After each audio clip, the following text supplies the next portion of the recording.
पाकिस्तानियों जय हिंद। आपको जय हिंद इसलिए क्योंकि आज खास ये कंपाइलेशन मैंने आपके लिए किया है। ये खुशबू है कुछ जो आपके देश के चमन के लोग हैं और कुछ इंटरनेशनल स्तर पे रिनाउंड डिफेंस एनालिस्ट हैं। जिस ऑपरेशन की आप पूरी कौम धूमधाम से खुशियां मना रही हैं, उसके ऊपर ये जो लोग हैं ये कुछ असलियत की खुशबू बयां कर रहे हैं। ये असली रंग आपको दिखा रहे हैं कि आपके जो जिसको आप के प्राइम मिनिस्टर कह रहे हैं कि हमने सन 71 की रिवेंज ले ली है। एक ढंग से उन्होंने माना है कि सन 71 में उनकी क्या हालत हुई है, तो उसकी असलियत, उसका असली चेहरा ये सब लोग आपको दिखा रहे हैं। इसको गौर से देखिएगा और जब आप इसको गौर से देखेंगे तब आपको पता लगेगा कि एक कहावत है हमारे हिंदुस्तान में कि अंधेर नगरी चौपट राजा। तो अंधेर नगरी और चौपट राजा की क्या कहानी है, ये लोग आपको बहुत अच्छे से बता रहे हैं। कुछ आपके अपने ही लोग हैं और कुछ रिनाउंड इंटरनेशनल एनालिस्ट हैं। आप इसको इन सबको गौर से देखिए। 4 surface to surface BrahMos missile आए, सरफेस टू सरफेस या एयर टू सरफेस ये मुझे नहीं पता। तो पायलट्स जो हैं वो पहले दौड़े कि वो अपने जहाजों को सिक्योर करें। अच्छा। और जैसे पहला आया वो जूम करके ऊपर से दूसरा आया, फिर तीसरा आया, फिर चौथा आया, जो कि अनफॉर्चुनेटली बुलारी में डायरेक्टली आके एक हैंगर पे लगा जहां पे एक हमारा एवैक्स खड़ा था जो डैमेज हुआ, जहां पे शहादतें भी हुई। It's going to be very difficult for Pakistanis to convince themselves that they won this 4-day war. The reason is India was able to, with precision, decimate the terror headquarters and training camps. When Pakistan responded, India was able to blunt their response. And then when Pakistan continued to try to retaliate, India was able to put their airfields out of commission. Pakistan went running to try to achieve a ceasefire, like a scared dog with its tail between its legs. And the fact of the matter is, there is absolutely no spin that the Pakistani military can put on what occurred to shield themselves from the full reality of the fact that they not only lost, but they lost very, very badly. The question now, however, is what Pakistan will do next. Clearly, there's a problem within the Pakistani military, both because it's a cancer on Pakistani society and because, as a military, it's incompetent. And so, is Asim Munir going to keep his job? Is the ego of Pakistani generals going to trump the future strength and well-being of all of Pakistani society? Basically, Pakistan needs to clean house, but it's an open question whether they are too far gone to do that. New York times ने 24 घंटे पहले एक story निकाली जिसमें New York times ने बताया कि हिंदुस्तान और पाकिस्तान ने क्लेम तो बहुत किए हैं एक दूसरे को हर्ट करने के, हिट करने के, लेकिन जो सैटेलाइट इमेजेस हैं मैक्सर टेक्नोलॉजीज के और प्लैनेट लैब के, वो ये शो करते हैं कि कोई बहुत ज्यादा नुकसान जो है वो नहीं हुआ। और पाकिस्तान ने जो मिसाइल हमले किए हैं उससे तो हिंदुस्तान को कुछ भी नहीं हुआ। यानी हिंदुस्तान ने जो मिसाइल स्ट्राइक्स की हैं पाकिस्तान के अंदर, दो तीन किस्म के उन्होंने मिसाइल्स यूज किए। आपको पता है पहले उन्होंने मेरा ख्याल स्कैल्प यूज किए जो फ्रेंच टाइप के थे, जो एयर टू ग्राउंड थे, जिसमें उन्होंने 24 मुकामात को हिट किया आजाद कश्मीर में, पाकिस्तान में, बहावलपुर के अंदर, मुरीदके में। और वो सारे जो हैं जिन जिन बिल्डिंग्स पे उनको जाके लगना था, स्कैल्प एक्यूरेटली जाके उन्होंने हिट किया और हम कुछ भी नहीं रोक सके।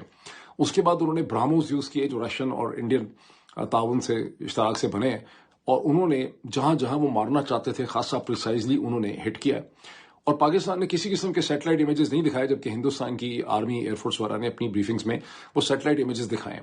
बहरहाल New York times did not rely upon दो सैटेलाइट इमेजेस। उन्होंने अपने सैटेलाइट इमेजेस लेके अपनी स्टोरी में दिखाए हैं, और वो मैंने देखे हैं बहुत गौर से। और सैटेलाइट इमेज दिखाते हैं कि बुल्हारी जो है, जहां F-16 होते हैं, जो कराची से कहते हैं कि 100 किलोमीटर 100 मील दूर है, वहां पर उन्होंने जिस हैंगर को निशाना बनाया, उन्होंने पहले का इमेज दिखाया हमले से पहले का और हमले के बाद का, और वो हैंगर का एक हिस्सा जो है बिल्कुल तबाह हो गया है। इसी तरह से उन्होंने नूर खान एयरबेस के ऊपर जो हमले हुए हैं वहाँ पे भी दिखाया उन्होंने कि बिल्डिंग कैसे डैमेज हुई है।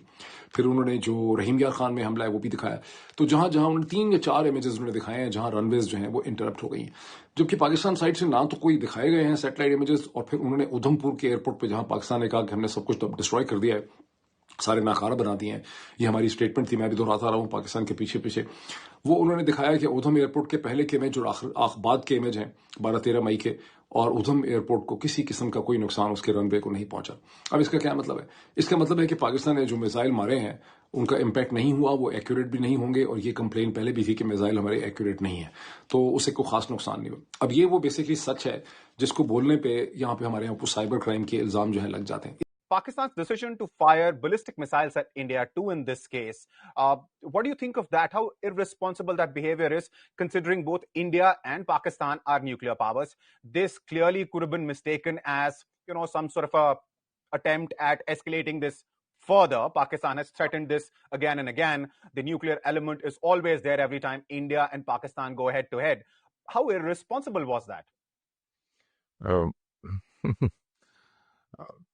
In order to answer this question, I have to point at the result again. Right now, or at least since 10th of May, Pakistan is not nuclear power, but a country in possession of nuclear warheads which it cannot deploy. It means it is actually not nuclear power, but de facto disarmed. It might have nuclear warheads, but it cannot deploy them effectively against India. So now back to your question, or to elements of your question. We have a situation where Pakistan was constantly escalating.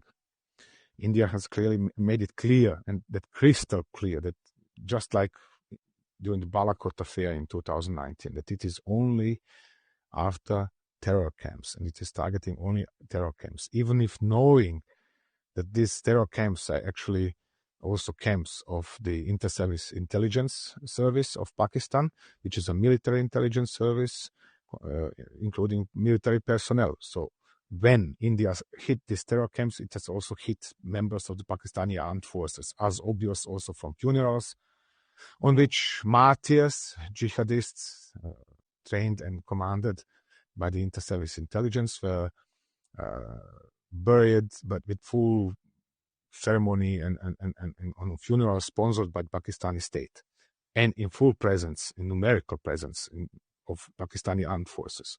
So we have this point.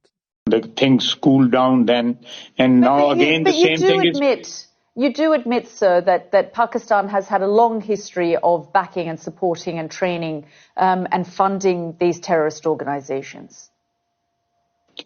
Well, we have been doing this dirty work for the United States for about 3 decades, and West, including Britain. Pakistani और India ने जंग शुरू कर दी है। अभी मेरे Bahawalpur city के अंदर मौलाना मसूद अजहर साहब के जो है मदरसा है उसके ऊपर 4 मिसाइल दागे गए हैं। 4 मिसाइलों के साथ हमला किया गया है मौलाना मसूद अजहर साहब के मदरसे के ऊपर। हम अपनी अफवाज पाकिस्तान के साथ खड़े हैं, लेकिन मेरा सवाल है कि हमारी एजेंसीज कहाँ सोई हुई थी, हमारी अफवाज पाकिस्तान कहाँ सोई हुई थी जब ये हमला हुआ। मुजफ्फराबाद की भी खबर आ रही है कि मुजफ्फराबाद वाली साइड पर भी ये अटैक हुआ है, लेकिन सबसे पहले मेरे बहावलपुर सिटी के अंदर अटैक हुआ है ब्लास्टिक मिसाइल के साथ। उन्होंने हमला किया है मौलाना मसूद अजहर साहब के मदरसे के ऊपर। 4 मिसाइल मारे गए हैं। 2-4 दिन पहले जो है ना वो पानी का लेवल यहाँ तक था, और जब इंडिया की तरफ से जो है ना वो पानी रोक दिया गया, तो ये आप सामने देख सकते हैं कि जो ये दरिया ये कितनी दूर चला गया। ये आखिरी जो आपने क्लिप दिखी है चनाब है पाकिस्तान में, जो इसकी हालत है आप देख ही रहे हैं। हर रोज़ आपके DGI इस पे यार धमकियाँ देते हैं कि हम हिंदुस्तान की सांसें रोक देंगे, हम स्ट्राइक कर देंगे, हम डैम तोड़ देंगे। भाई बोलिए मत, करके दिखाइए।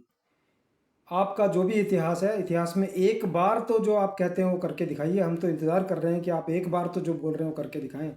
हमने जो करना था वो आपने और पूरे संसार ने देख लिया। 7 और 10 मई के बीच में क्या हुआ आप लोगों के साथ।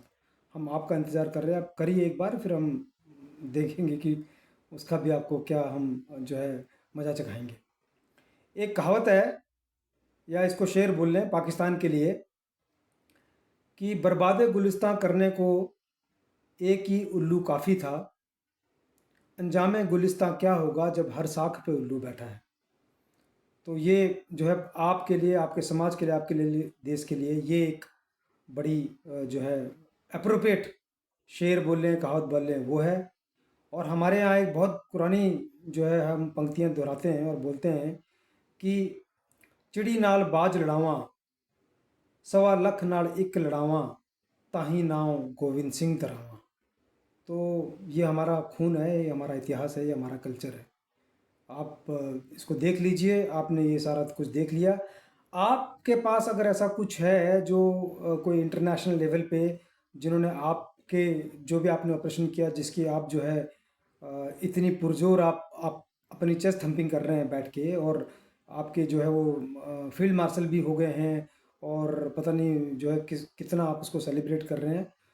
अगर किसी ने इंटरनेशनल लेवल पे आपकी इस रिकॉग्निशन को माना हो या उसके बारे में कोई बात की हो, तो ज़रूर कमेंट सेक्शन में लिखिए, या आप उसको यहाँ पर टैग कीजिए। हम भी देखेंगे कि जो है ये जो आपने धुआं उड़ा रखा है अपने देश के अंदर, जो कि आपका इतिहास है, चाहे वो 99 का हो, चाहे 65 का हो, 71 को हो, उसमें कुछ है भी कि जैसे हमेशा होता है ये सब हवा है और ये सब बेवकूफ़ बनाने वाली बातें हैं।